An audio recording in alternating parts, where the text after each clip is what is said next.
গেল এটা কি? এখন তো অনেকক্ষণ ধরে রেকর্ড করলাম, হঠাৎ করে কেটে গেল। আচ্ছা, যাই হোক, কি আর করার। এরকম অনেক সময় হয়ে যায়, ঠিক আছে। রেকর্ড করা হচ্ছে গুরুত্বপূর্ণ দরজ, হুট করে কেটে যাওয়ার তো কোনো শুরুতেই দেখি না। এটা হুট করে কেন কেটে গেল বুঝলাম না কিছু।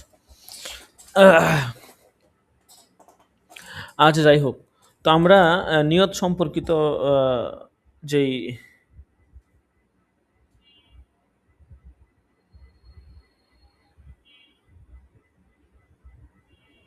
অধ্যায়টা ছিল, সেটার ৬ষ্ঠ নাম্বার বহস পড়তেছিলাম। শেষের দিকে চলে আসছি। তো এখানে একটা ফায়দা বা তাফরিয়া বলছে শেষে, দেখেন। ফায়দা বলছে, দেখেন শেষের দিকে। এখানে বলতেছে ইয়াতাফাররু আলাল জামঈ বাইনা শাইআইনি ফিন নিয়তি ওয়া ইল্লাম ইয়াকুন ফিল ইবাদাতি মা ক্বালু লিজাওজাতিহি আনতি আলাইয়া হারামুন নাবিয়ান আত-তালাক ওয়াজ জিহার আও ক্বালা লিজাওজাতিহি আনতুমা আলাইয়া হারামুন নাওয়ান ফি ইহদাহুমা আত-তালাক ওয়া ফিল উখরা আজ-জিহার ওয়া ক্বাদ কাতাবনাহু ফি বাবিল ইলাই মিন শারহিল কানজি নাকলান আনিল মুহিত। একই নিয়তের মধ্যে দুই জিনিসকে একত্রিত করার উপর তাফরিয়ে করে মাসআলা উদ্ভাবন করা হয়েছে, যে যদিও তা ইবাদতের অন্তর্ভুক্ত না হয়।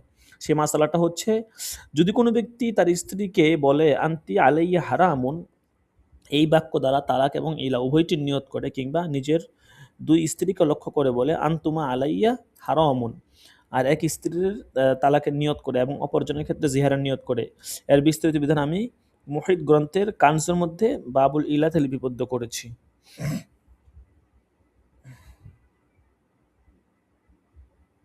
আচ্ছা, যাই হোক, এখানে বিষয়টা হচ্ছে, দেখেন,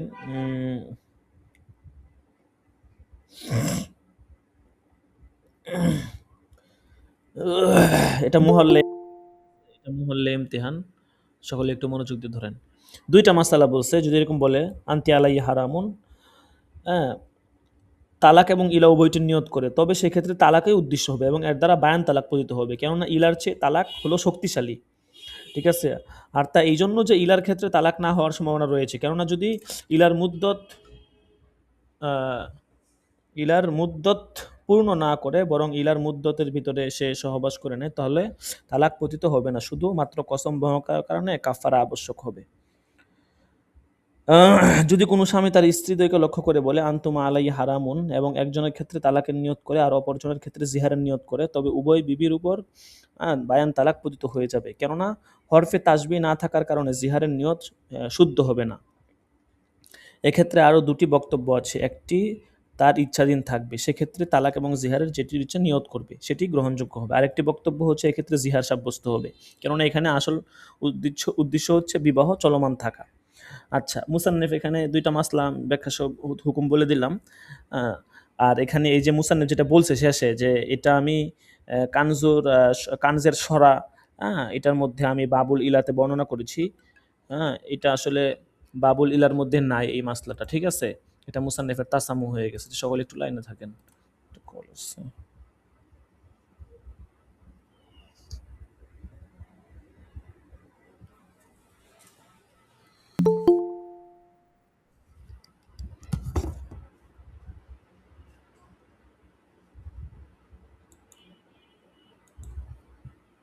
আসসালাম, হ্যাঁ।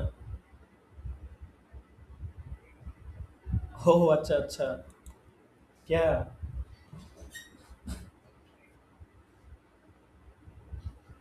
টিকট দেই না এখনো? আচ্ছা, দিয়ে কালকে দিয়ে मेरा मोबाइल की वाला कोई तो ना।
জি, তো আমরা যেটা বলতেছিলাম যে মুসান্নিফ এখানে যে মাসলাটার কথা বললেন এটা আসলে ওই কানজের ছড়া বাহরুর রায়ক আর কি, ওই বাহরুর রায়কের মধ্যে এই মাসালাটা উল্লেখ নেই, কিন্তু তারপরে এখানে মুসান্নিফ বলছেন যে উল্লেখ আছে। এটা মুসান্নিফের পক্ষ থেকে একটু তাসামু হয়ে গিয়েছে আর কি।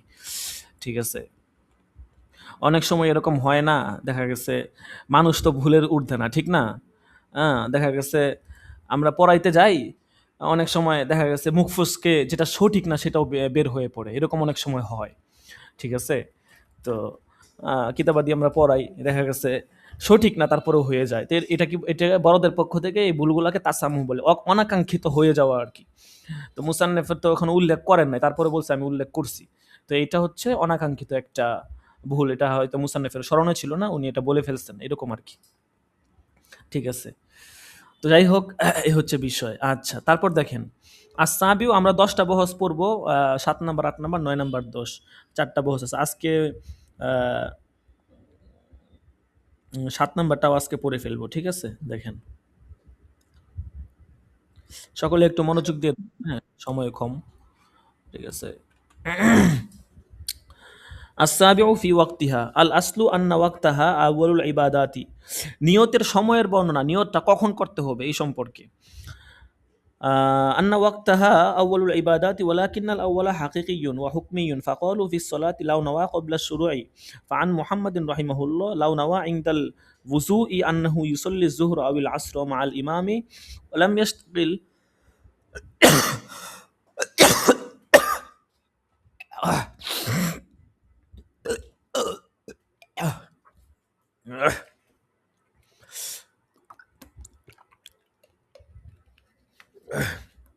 আচ্ছা, ولم يشتغل بعد النية بما ليس من جنس الصلاة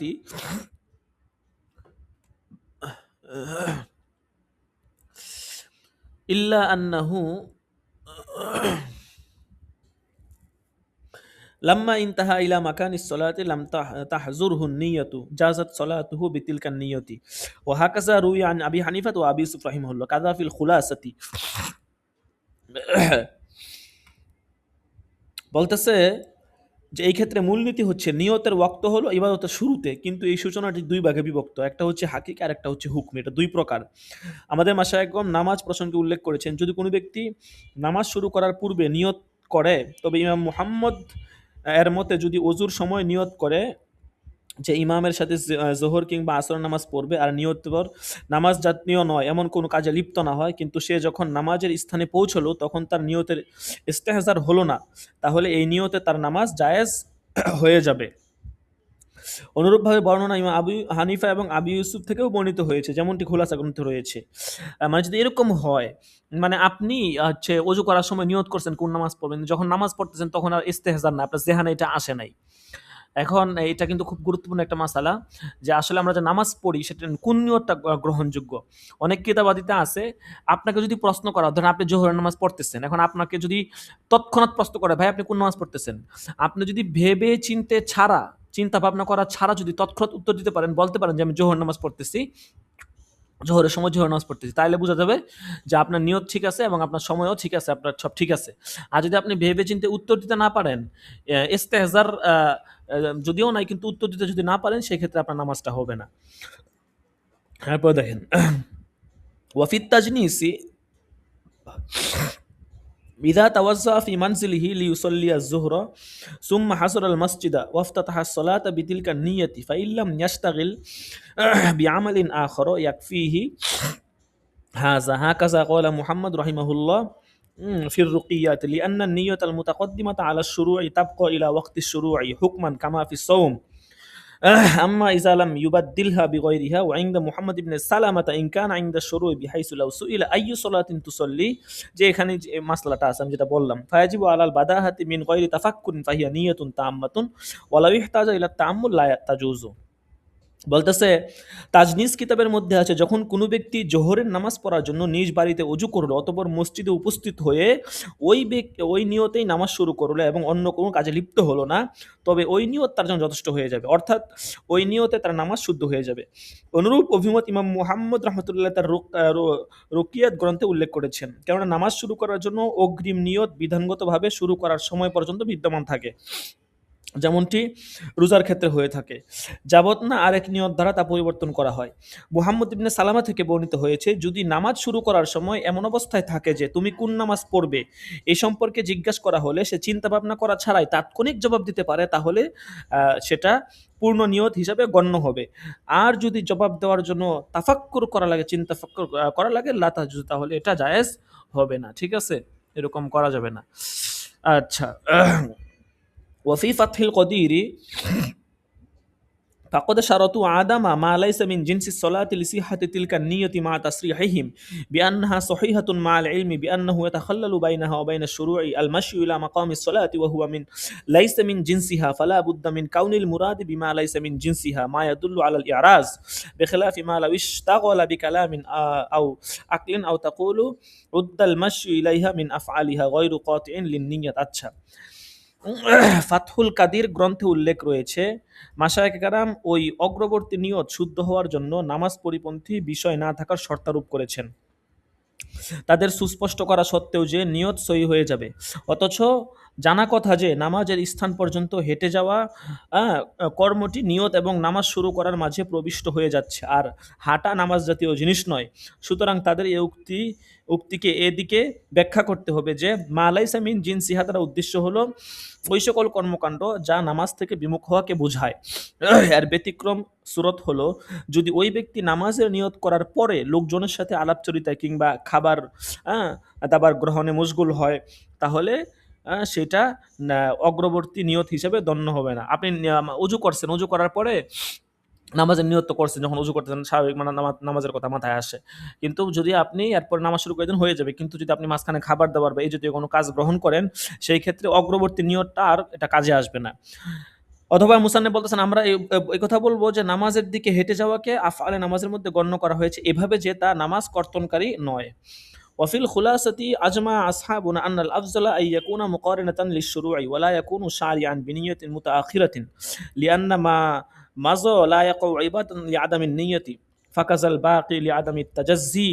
ونقل ابن وهبان اختلافا بين المشايخ خارجا عن المذهب موافقا لما نقل عن القرخي من جواز التأخير عن التحريمة، فقيل إلى الثناء وقيل إلى التعوذ وقيل إلى الرقي وقيل إلى الرفع، والكل ضعيف، والمعتمد أنه لا بد من القران حقيقة أو حكما.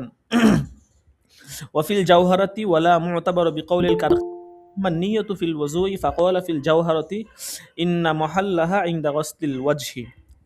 আচ্ছা, বলতেছে খুলাসা কিতাবের মধ্যে আছে যে আমাদের আইম্মে আহনাফ ঐক্যমত পোষণ করেছেন যে উত্তম হলো নামাজ শুরু করার সঙ্গে নিয়তকে সংযুক্ত করা।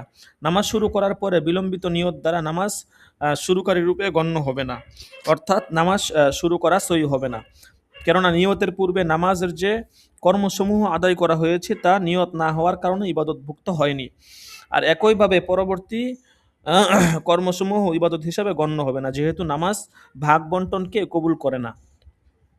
আল্লামা ইবনে ওয়াহবান রহমতুল্লাহ উক্ত মাসালায় হানাফি মাশায়েখগণের মধ্যকার ইখতিলাফ কথা বর্ণনা করেছেন, যা হানাফি মাযহাবের ইখতিলাফ থেকে খারেজ।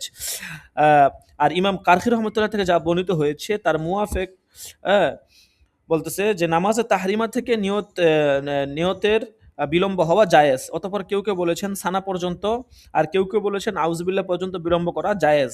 আবার কেউ কেউ বলেছেন রুকু পর্যন্ত, আবার কেউ কেউ বলেছেন রুকু থেকে উঠা পর্যন্ত। অবশ্য এই সকল মতই দুর্বল। আর ধরেন আপনি তাকবীরে তাহরিমা বলছেন, এখনো নামাজের নিয়ত করেন না, এখন কেউ কেউ বলছেন সানা পড়ার পর্যন্ত নিয়ত করতে পারবেন, কেউ কেউ বলছে রুকু করা পর্যন্ত, কেউ কেউ বলছে সেজদা যাওয়ার আগ পর্যন্ত। মুসান্নেফ বলতেছেন এই সমস্ত যে মতগুলো আছে সবগুলোই দঈফ, সবগুলি হচ্ছে দুর্বল মত। তাহলে নির্ভরযোগ্য মত কোনটা? নির্ভরযোগ্য মুসান্নেফ বলতেছে নির্ভরযোগ্য মত হচ্ছে যে হাকিকি রূপে হোক বা হুকমিভাবে হোক নিয়তকে তাহরিমার সাথে যুক্ত করতে হবে। হাকিকি তো সেটা সরাসরি আপনার নিয়ত করা, আর হুকমি তো যেটা হচ্ছে ওই যে আপনি আইসা নামাজে দাঁড়ায় গেছেন, এটা হুকমি। মোট কথা তাহরিমার সাথে নিয়তটা থাকা লাগবে, এমন তাহরিমা থেকে নিয়ত খারেজ হতে পারবে না, ঠিক আছে, যেমনটা পূর্বে উল্লেখ করা হয়েছে। আল জাওহারাতুন নাইয়ারের কিতাবে আছে যে উক্ত মাসালা ইমাম কারফি রহমতুল্লাহ এর অভিমত গ্রহণযোগ্য নয়। আর ওযুর মধ্যে নিয়ত প্রসঙ্গে জাওহারা গ্রন্থে উল্লেখ করা হয়েছে, তার মহল হলো চেহারা ধৌত করার সময়।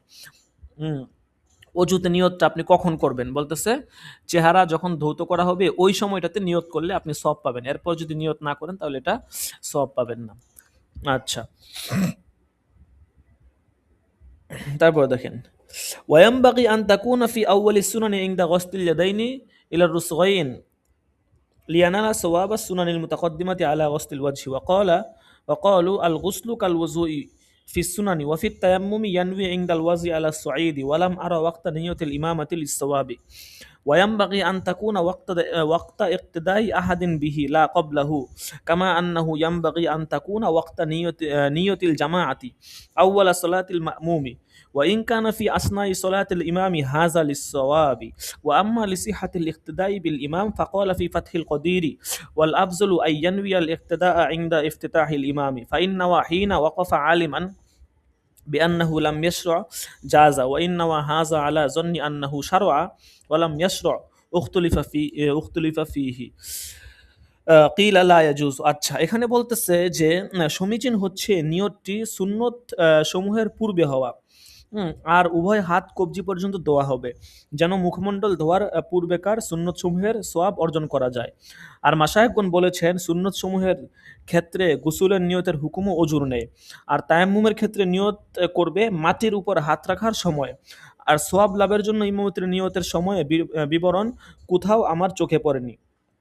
এক্ষেত্রে আহ, হ্যাঁ, সমীচীন হচ্ছে, মুসান্নেফ বলতেছেন এক্ষেত্রে সমীচীন হচ্ছে কেউ তার পিছনে ইক্তেদা করার সময় নিয়ত করা, এর পূর্বে নয়। যেমনটি উচিত হলো জামাতের নিয়তের সময় হবে মুক্তাদির নামাজের পূর্বে, যদিও তা ইমামের নামাজের ভিতরে হোক। অবশ্যই এটি হবে সোয়াবের লাভের ভিত্তিতে। পক্ষান্তরে ইমামের পিছনে ইক্তেদার শুদ্ধতা প্রসঙ্গে ফাতহুল কাদির গ্রন্থে বলা হয়েছে উত্তম হলো ইক্তেদার নিয়ত করবে ইমামের নামাজ শুরু করার সময়। সুতরাং কেউ যদি ইক্তেদার নিয়ত করলো ইমামের দাঁড়ানোর সময়, এমত অবস্থায় যে ইমামের নামাজ শুরু না করার বিষয়টি তার জানা, তবে জায়েজ হবে।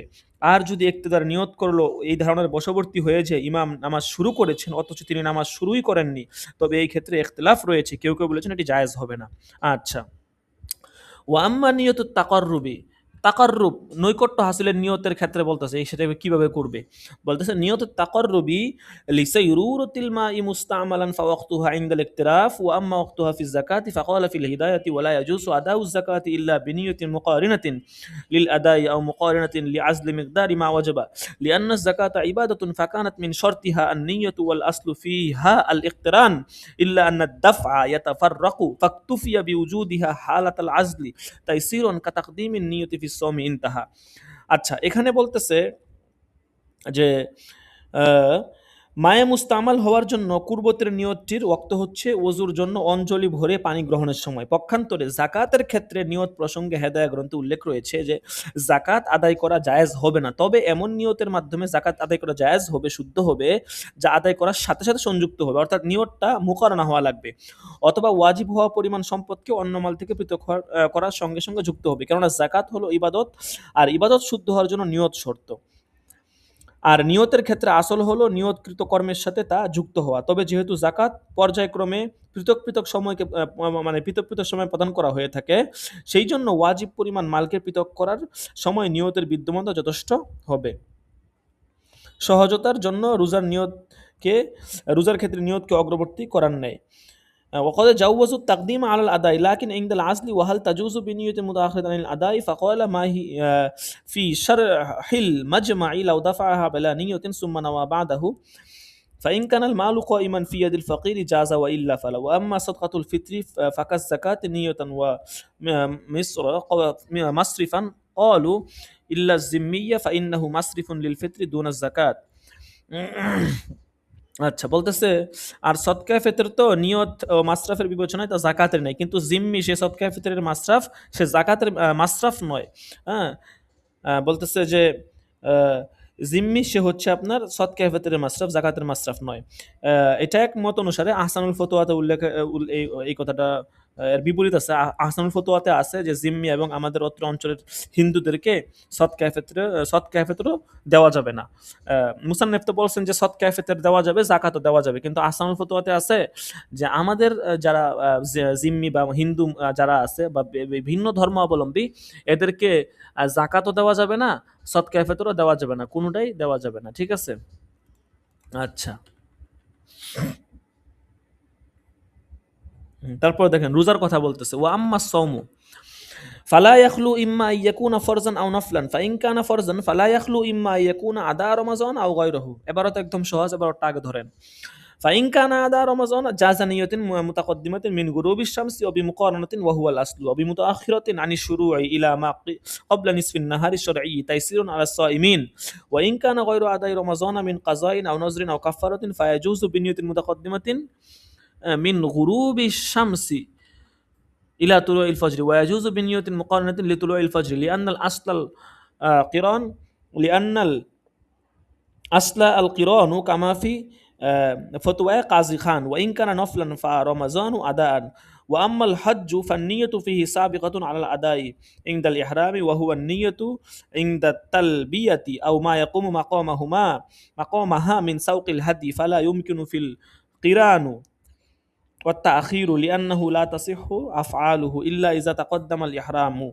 وهو ركن فيه أو شرط على قولين فائدة هل تصح نية عبادة وهي في عبادة أخرى قال في البنية نوى في صلاة مكتوبة أو نافلة الصوم تصح نيته ولا تفسد صلاته انتهى আচ্ছা দেখেন এখানে বলতেছে যে রোজার কথা বলতেছে রোজার ক্ষেত্রে কিভাবে নিয়ত করবে যদি আগে নিয়ত করে ফেলে বা কখন নিয়ত করবে এই বিষয়টা বলতেছে দেখেন তো এটি এই বিষয় থেকে মুক্ত হবে না যে হয়তো ফরজ হবে অথবা নফল হবে অতঃপর ফরজ হয়ে থাকলে তা হয়তো রমজানের আদা হবে অথবা গায়রে রমজানের আদা হবে সুতরাং তা যদি রমজানের আদা অর্থাৎ ওয়াক্তিয়া রোজা হয়ে থাকে তবে বিগত দিনের সূর্য ডুবার থেকে পূর্ণ রাত অথবা সুবে সাদেকের সাথে সাথে যা হলো আসল নিয়ত করার দ্বারা জায়েজ হবে এবং সুবে সাদেকের পর এই দিবসের অর্ধ সময়ের পূর্ব পর্যন্ত বিলম্বিত নিয়ত দ্বারা রোজা সহি হয়ে যাবে রোজাদারের উপর সহজ করণার্থে পক্ষান্তরে যদি রমজানের ওয়াক্তিয়া রোজার গায়ের হয় যেমন আপনার কাজা রোজা কাফফারা রোজা মান্নতের রোজা তাহলে এই ক্ষেত্রে বিগত দিনের সূর্যাস্ত থেকে ফজর তথা সুবে সাদিক হওয়া উদয় হওয়া পর্যন্ত নিয়ত মুকদ্দম করার দ্বারা রোজা সহি হয়ে যাবে এবং সুবে সাদেকের মুত্তাসিল মিলিত নিয়ত করার দ্বারাও জায়েজ হয়ে যাবে কেননা সুবে সাদেকের সাথে মুত্তাসিল হওয়া হলো আসল যেমনটি ফতোয়া কাজী খানের মধ্যে উল্লেখ হয়েছে আর যদি নফল রোজা হয়ে থাকে তবে তা রমজানের ওয়াক্তিয়া রোজার নেই আর হজ এতে নিয়তটি আদায়ের উপর মুকদ্দম হয়ে থাকে ইহরাম বাঁধার সময় আর তা হলো তালবিয়া বা এর স্থলাভিষিক্ত যেমন হাদি হাঁকানোর সময় নিয়ত করা এই সময় নিয়ত করা লাগবে আগে পরে করলে হবে না আর এক্ষেত্রে সংযুক্ত করা বা বিলম্ব করা সম্ভবপর নয় কেননা এহরাম মুকদ্দম হওয়া ছাড়া হজের কার্যক্রম শুদ্ধ হয় না আর অভিমত অনুসারে এটি হলো তার রুকন অর্থাৎ আরেক অনুসারে শর্ত এবং ওই অবস্থায় কোনো ইবাদতের নিয়ত করা যায় আছে যে অবস্থায় অন্য ইবাদতে সে লিপ্ত কোনো এক গ্রন্থে উল্লেখ আছে কোন এক গ্রন্থে যে কেউ ফরজ বা নফল নামাজ রোজার নিয়ত করলে তা সহি হবে এতে তার নামাজ নষ্ট হবে না আচ্ছা তো এখানে মুসান্নিফ রাহমাতুল্লাহি আলাইহি আপনার নিয়ত সম্পর্কিত আলোচনা চলতেছিল নিয়ত সম্পর্কিত আলোচনা সপ্তম বহস এই বহসের মধ্যে মুসান্নিফ রাহমাতুল্লাহি আলাইহি হজ তারপরে রোজা তারপরে যাকাত সদকায়ে ফিতর তারপরে হচ্ছে আপনার নামাজ বিভিন্ন ওয়াক্তিয়ার নামাজ এই সমস্ত ক্ষেত্রে আপনার নিয়তটা কখন করতে হবে এইগুলো নিয়ে বিস্তারিত আলোচনা করেছেন যে কখনো যদি আগে পরে করে ফেলে সেক্ষেত্রে হবে কিনা কোন সূরতে হবে কোন সূরতে হবে না হজের সময় কখন নিয়ত করতে হবে ইহরামের সময় করতে হবে নাকি আগে পরে করতে হবে এই বিস্তারিত আলোচনা এখানে মুসান্নিফ রাহমাতুল্লাহি আলাইহি করেছেন আচ্ছা তো এরপরে আমাদের অষ্টম অধ্যায় আস-সামিনু ফি বায়ানি আদামি ইশতিরাতিহা ফিল বাকাই ওয়া হুকমিহা মা কুল্লি রুকুন। এটা হচ্ছে খুব ইম্পর্টেন্ট একটা অধ্যায়, যে নিয়তটাকে প্রত্যেক রুকুনে বাকি থাকা জরুরি কিনা। ঠিক আছে, এটা আমরা আগামী সবকে পড়বো। হ্যাঁ, আগামী সবকে দেখি আমরা শেষ করে ফেলবো।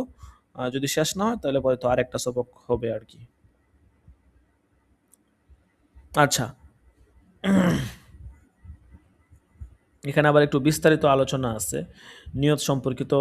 ৯ নম্বর বহসের মধ্যে নিয়ত সম্পর্কিত দুইটা মানে বহস আর কি, দুইটা আলোচনা।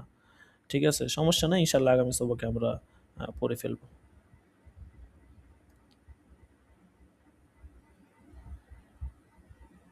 বহুত তো আরো অনেক, বাবারে বাবা, বহুত, মোটামুটি আরো 2 সবকে শেষ করা যাবে কিনা সন্দেহ। আচ্ছা, বহুত পড়া আছে আরো। সামেনটা দেখি।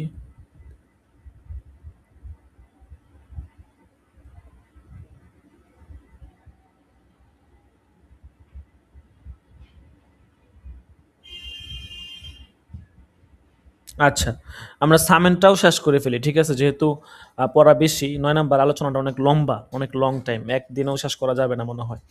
ঠিক আছে, আমরা সামেনটাও শেষ করে ফেলি, যদিও হাতে অনেক কাজ। ঠিক আছে, আপনাদের অনুষ্ঠানকে কেন্দ্র করে সব ব্যস্ততা একসাথে ঘিরে ধরেছে আর কি, প্রাতিষ্ঠানিক ব্যস্ততা, বিভিন্ন ব্যস্ততা, তারপরেও দরস্ত করতেই হবে। আচ্ছা, যাই হোক, আপনারা কোথাও কোনো মাসলা না বুঝলেও জিজ্ঞাসা করবেন।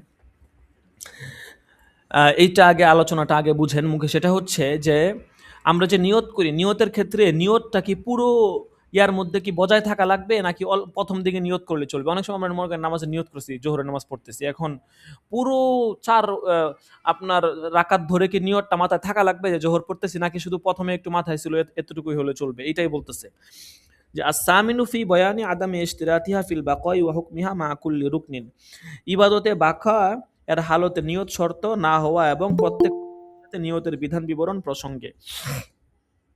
قالوا في الصلاة لا تشترط النية في البقاء للحرج كذا في البناية فكذا في بقية العبادات وفي القنية لا تلزم نية العبادة في كل جزء إنما تلزم في جملة ما يفعله في كل حال وفي البناية لو افتتح المكتوبة ثم ظن أنها تطوع فأنها على نية التطوع أجزأته عن المكتوبة ومن الغريب ما في المجتبى ولا بد من نية العبادة وهي التذلل والخضوع على أبلغ الوجوه ونية الطاعة وهي فعل ما أراده الله تعالى منه ونية القربة هي طلب الصواب بالمشقة في فعلها وينوي أنه يفعلها مصلحة له في دينه بأن يكون أقرب إلى ما وجب عنده عقلا من الفعل وأداء الأمانة وأبعد عما حرم عليه من الظلم وكفران النعمة ثم هذه النية من أول الصلاة إلى آخرها خصوصا عند الانتقال من ركن إلى ركن فلا بد من نية العبادة في كل ركن والنفل كالفرض فيها إلا في وجه واحد وهو أن ينوي في النوافل أنها لطف في الفرائض وتسهيل لها। আচ্ছা, ইন্তাহা। দেখেন, এখানে মুসান্নফ রাহমাতুল্লাহ আলাইহি বলতেছে যে মাশায়েখে কেরাম বলেছেন যে নামাজের ক্ষেত্রে নামাজ চলমান অবস্থায় নিয়তের শর্তারোপ করা হবে না। এক কথায় উত্তর পেয়ে গেলেন, মূল কথাটা এরপরে ব্যাখ্যা করে বলবে যে নামাজ চলা অবস্থায় নিয়ত থাকা লাগবে এরকম কোনো শর্ত, মানে নিয়তটা আপনার জেহানে উপস্থিত থাকা লাগবে এরকম কোনো বিষয় না, কেননা এতে কষ্ট আরোপ হয়ে থাকে, যেমন ঠিক বিনায়াতে উল্লেখ রয়েছে। কাজেই অন্যান্য ইবাদতের ক্ষেত্রেও একই বিধান হবে। আর কুনিয়াতে রয়েছে প্রতিটি অংশে ইবাদতের নিয়ত আবশ্যক নয়, বরং সর্বাবস্থায় যা করবে তার কোনো অংশের মধ্যে নিয়ত করা আবশ্যক। আর বিনায়াতে রয়েছে যদি ফরজ নামাজ আরম্ভ করে অতঃপর একটিকে নফল বলে ধারণা করলো, ফলে একে নফলের নিয়তে পূর্ণ করলো, তাহলে তা ফরজ হিসাবে আদায় হয়ে যাবে। আর মুস্তাবা গ্রন্থে আছে যে যেই কথাটা আছে মুসান্নিফ বলতেছেন ওটা অত্যন্ত বিরল। সেটা কি? যে ইবাদতের নিয়ত আবশ্যক, আর তা হলো আল্লাহ তাআলার সামনে সর্বোচ্চ পর্যায়ের বিনয় ও হীনতা প্রকাশ করা এবং আনুগত্যের নিয়ত করা। আর তা হলো আল্লাহর নিকট আল্লাহ তাআলা যা চেয়েছেন তা সম্পাদন করা এবং কুরবতের নিয়ত করা। আর সেটা হচ্ছে ওই কর্ম সম্পাদনে কষ্ট স্বীকার করে সওয়াব অন্বেষণ করা এবং এই বিষয়ে নিয়ত করবে যে সে তার দিনই মাসলাহাত তথা কল্যাণের জন্য এই ইবাদতকে আদায় করছে এবং তার নিকট জ্ঞানগতভাবে যে কর্ম ওয়াজিব তার অধিক নিকটবর্তী হবে এবং এই আমানত আদায় নিকটতর হবে। আর অন্যায় অবিচার এবং নিয়ামত অস্বীকারমূলক যা তার জন্য হারাম তা থেকে অধিক দূরবর্তী হবে। অতঃপর এই নিয়ত সমূহ নামাজের শুরু থেকে শেষ পর্যন্ত বলবৎ থাকবে, বিশেষত এক রুকুন থেকে অন্য রুকুনে স্থানান্তরিত হওয়ার সময় রাখবে। সুতরাং নামাজের প্রত্যেক রুকুনের মধ্যে ইবাদতের নিয়ত রাখা আবশ্যক। মুসান্নফ যেটা বলতেছেন যে এখানে কুনিয়া কিতাবের ভিতরে যেটা আছে, মুস্তাবা গ্রন্থে যেটা আছে, মুসান্নফ বলতেছেন এটা অত্যন্ত বিরল, এরকম কোনো মাসলার উপরে কোনো ফতোয়া দেওয়া হয় না। অমিনাল গরিবি মাহফিল মুস্তাবা, মুস্তাবা কিতাবের মধ্যে এই কথাগুলো আছে। বলতেছে এরকম নিয়ত করা আল্লাহ তাআলার নৈকট্য হাসিল করতেছি, ইবাদতটা ফরজ, আল্লাহর নৈকট্য হাসিলের জন্য ইবাদত করতেছি এবং তার হুকুম মাইনে চলা ইত্যাদি বিষয়গুলো মাথায় রাখা, বলতেছে এটা খুবই বিরল। এগুলো ফতোয়া দেওয়া হলে তখন মানুষের উপর এগুলো কঠিন হয়ে যাবে, এই জন্য মুসান্নফ এটাকে বিরল বলেছেন। এরপরে মুসান্নফ সার কথা বলতেছেন, দেখেন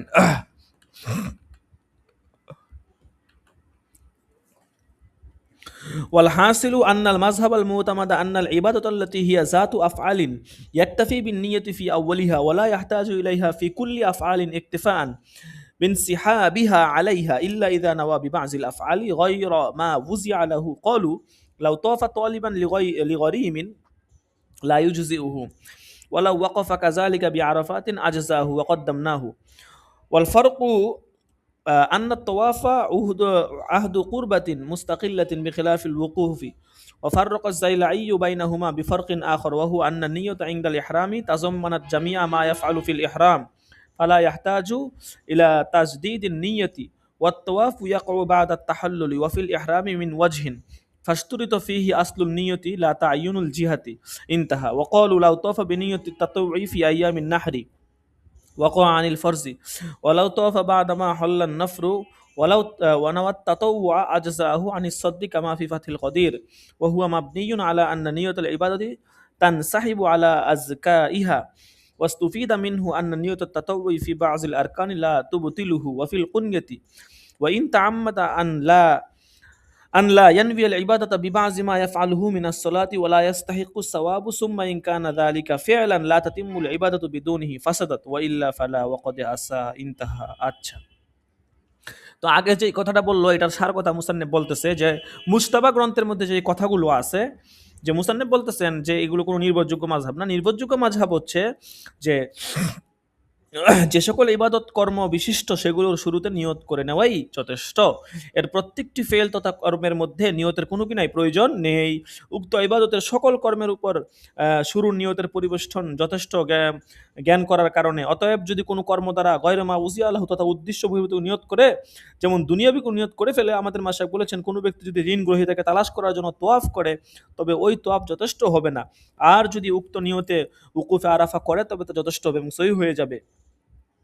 আর এই মাসলাটি ইতিপূর্বে আমরা উল্লেখ করেছি। এর মাঝে পার্থক্যের কারণ হচ্ছে তোয়াফকে স্বতন্ত্র কুরবাত হিসেবে স্থির করা হয়েছে, যেটা আমরা আগে বলেছিলাম। কিন্তু উকুফে আরাফার বিষয়টি আর ব্যতিক্রম, কেননা তা স্বতন্ত্র ইবাদত নয়, বরং শুধুমাত্র হজের সময় ইবাদত। পক্ষান্তরে বাইতুল্লাহর তোয়াফ সাদা সব সময়ের জন্য ইবাদত হিসেবে গণ্য হবে। আল্লামা ফখরুদ্দিন জাইলাই রহমতুল্লাহ এর মধ্যে আরেকটি পার্থক্য বর্ণনা করেছেন। ইহরাম বাঁধার সময়কার নিয়তটি ইহরামের ভিতর সম্পাদিত সকল কর্মকে অন্তর্ভুক্ত করে নেয়, এই কারণেই নিয়তকে নবায়ন করার প্রয়োজন নেই। আচ্ছা, পক্ষান্তরে তোয়াফে জিয়ারতটি ইহরাম থেকে হালাল হওয়ার পরে এবং একদিক থেকে ইহরাম বাকি থাকার পরে সম্পাদিত হয়ে থাকে, যে কারণে উক্ত তোয়াফে মূল নিয়তের শর্তারোপ করা হয়েছে। এটাই ফিনাফসে ইবাদত আর কি, নিয়তের দিক নির্দিষ্ট করার জন্য নয়। আর মাশায়েখ কেরাম বলেছেন কোনো ব্যক্তি যদি কুরবানির দিনগুলোতে নফলের নিয়তে তোয়াফ করে তবে তা ফরজ তোয়াফের তরফ থেকে আদায় হয়ে যাবে। আর যদি হালাল হওয়ার পর নফল তথা স্বদেশ প্রস্থানের সময় তোয়াফ করে এবং নফলের নিয়ত করে তবে তা তোয়াফের সদর হিসেবে যথেষ্ট হয়ে যাবে। ফাতুল কাদির এমনটি উল্লেখ রয়েছে। আর এর ভিত্তি হলো ইবাদতের নিয়ত তার আরকান সমূহকে পরিবেষ্টন করে কিনা তার উপর। এর দ্বারা একথা জানা গেল যে নফল নিয়ত কোনো কোনো রুকুনের ক্ষেত্রে হজকে বাতিল করে না। আর কুনিয়াতে রয়েছে যদি কোনো ব্যক্তি ইচ্ছাকৃতভাবে নামাজের কোনো কর্ম দ্বারা নামাজের নিয়ত না করে তবে সবের হকদার হবে না। অতঃপর তা যদি এমন কোনো কর্ম হয় যা ইবাদত ছাড়া পরিপূর্ণ হয় না তবে ওই নামাজ ফাসেদ হয়ে যাবে, অন্যথায় নয়। অর্থাৎ নামাজ ফাসেদ হবে না, তবে সে গুনাহগার হবে, অর্থাৎ এটা মাকরুহ হবে। আচ্ছা, তো এখানে যেটা বললো যে হজের কথাটা, যে অনেক সময় যদি এরকম হয় যে দেখা গেছে তোয়াফে জিয়ারত বা বা হচ্ছে তোয়াফে বিদায়ী তোয়াফ, তোয়াফুল উইদা যেটা আর কি, তোয়াফে জিয়ারত বা তোয়াফে সদর বা তোয়াফিল উইদা যেটা বিদায়ী তোয়াফ হোক বা তোয়াফে সদর হোক, এই ক্ষেত্রে যদি কেউ নফলের নিয়ত করে সে কিন্তু কিন্তু আপনার মূলটাই আদায় হয়ে যাবে। যেমন আমরা অনেক সময় রমজানের ক্ষেত্রে যদি দেখা গেছে আমরা নফল করি, রমজানের ফরজটাই আদায় হয়, কারণ এটা ফি নাফসিহি একটা ইবাদত। এখানে অন্য কোনো নিয়ত গ্রহণযোগ্য না। শরীয়তের কিছু কিছু ইবাদত আছে এমন যেখানে ফি নাফসিহি আপনি যেই নিয়তেই করেন আপনার ফি নাফসি ওইটাই আদায় হবে, অন্যটা আদায় হবে না। ঠিক আছে, কিছু কিছু ইবাদত থাকে এমন, যেমন রমজানের রোজা, এখানে আপনি নফল রোজা নিয়ত করলে রমজানেরটা আদায় হয়ে যাবে। তো এখন বিষয়টা হচ্ছে এমন, এই যে তোয়াফে জিয়ারত তোয়াফে সদর গুলো এমন, এগুলো হচ্ছে ফিনাফসি একটা ইবাদত, এখানে আপনি অন্য নফল নিয়ত যদি কেউ করেও ফেলে সেটা ফরজ থেকেই আদায় হবে, এবং তার যে তোয়াফে সদর অথবা তোয়াফিল উদা যেটা তার জন্য করণীয় ছিল এবং ওয়াজিব ছিল সেটা তার থেকে রহিত হয়ে যাবে। আচ্ছা, তো এই ছিল অষ্টম বহস। তারপরে হচ্ছে আত্তাসিউ ফি মুহাল্লিয়া, নিয়তের মহল বর্ণনা প্রসঙ্গে। হ্যাঁ, নবম নাম্বার বহস। নবম নাম্বার বহসে দুইটা অধ্যায়, দুইটা কায়দা যাবে আর কি, মোটামুটি দুইটা কায়দাই বেশ লম্বা চোরা আর কি। আমরা যদি আগামী সবকে নবম নাম্বার বহসটা শেষ করতে পারি, পরে আরেকটা সবকে 10 নাম্বার বহস শেষ করে ফেলবো, আর দুইটা সবক হয়তো হবে আশা করি, আর দুইটা সবকে ইনশাল্লাহ শেষ হয়ে যাবে।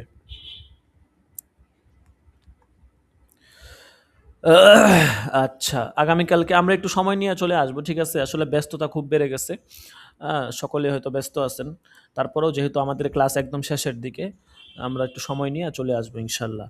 আর সময় একদম শর্ট, একদম শর্ট। আমি চাচ্ছিলাম যে আপনাদেরকে মানে এই হচ্ছে যে টাইম না দিতে, মানে পরীক্ষা লাগাতার লাগাতার নিতে, কিন্তু লাগাতার পরীক্ষা দেওয়া হয়তো অনেকের জন্য কষ্টকর হয়ে যাবে। হ্যাঁ? তো বা লাগাতার হয়তো আমরা 14 দিন এক্সট্রা টাইম তো দিতে পারবো না, কিন্তু আপনি কিছুটা খেয়ার পাবেন আর কি। ঠিক আছে, মোট কথা আমাদের জানুয়ারির 7-8 তারিখের মধ্যেই পরীক্ষা শেষ করে ফেলতে হবে। ঠিক আছে, তো এই জন্য লাগাতার একদিন পর একদিন গ্যাপ তো দেওয়া যাবে না। এদিকে যদি আমরা একদিন পর একদিন গ্যাপ দিতে যাই, তাহলে দেখা গেছে আমাদের দরস 100 আমরা শেষ করতে পারবো না। আবার একটা মুহাজারার আয়োজন করেছি। একটা মুহাজারা ইনশাল্লাহ হবে, আপনাদের একটা মুহাজারা হবে, এই জন্য দরস শেষ করতে হবে। তো পরীক্ষাও আবার লম্বা টাইম নেওয়া যাবে না, অল্প সময়ে শেষ করতে হবে আর কি সব কিছু। যাই হোক, এটা মানসিকভাবে একটু প্রস্তুতি নিয়ে নেন। আমি আপনাদেরকে, যারা ক্লাসে এখন নিয়মিত আছেন, এরা তো জানেন যে গতকালকেও বলেছিলাম যে এই সময়টাতে আপনাদের উপর প্রেশার যাবে, এবং এই প্রেশারটা আপনাকে মেনে নিতে হবে। ঠিক আছে, এই প্রেশারটা যদি আপনি টিকে যেতে পারেন, তাইলে ইনশাল্লাহ আপনি আমাদের আশা করা যায় ইনশাল্লাহ আপনি বছর শেষ পর্যন্ত টিকে যাবেন। আর এই প্রেশারটা যদি আপনি না টিকেন, তাইলে কিন্তু কঠিন হয়ে যাবে বিষয়টা। ঠিক আছে, এই জন্য সকলে এই সময়টাতে একটু কষ্ট হলেও সকলে একটু লেগে থাকেন। আচ্ছা, হাজিরা রাখা হবে, আমরা হাজিরা দিব। আহ, হচ্ছে 91 নাম্বার দরস আজকে।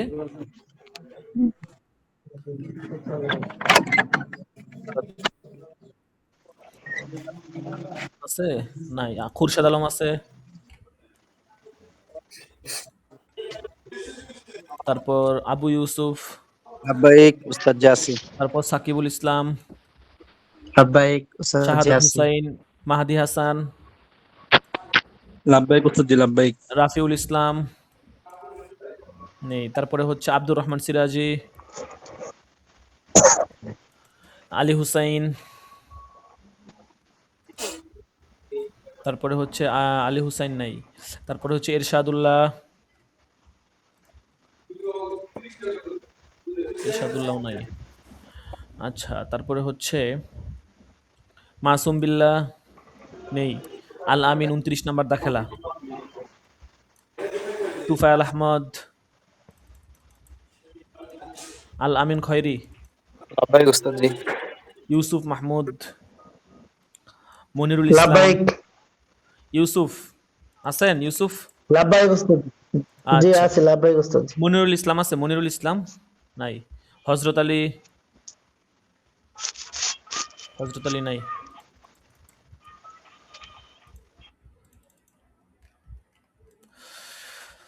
আচ্ছা, ঠিক আছে। সকলে ইনশাল্লাহ আগামীকালকে দরস হবে, আমরা সকলেই সময় মতো চলে আসবো, কেউ বিলম্ব করব না। ঠিক আছে, আজকে এই পর্যন্তই। সকলে ভালো থাকবেন, সুস্থ থাকবেন। আল্লাহ হাফেজ। আসসালামু আলাইকুম ওয়া রাহমাতুল্লাহি ওয়া বারাকাতুহু।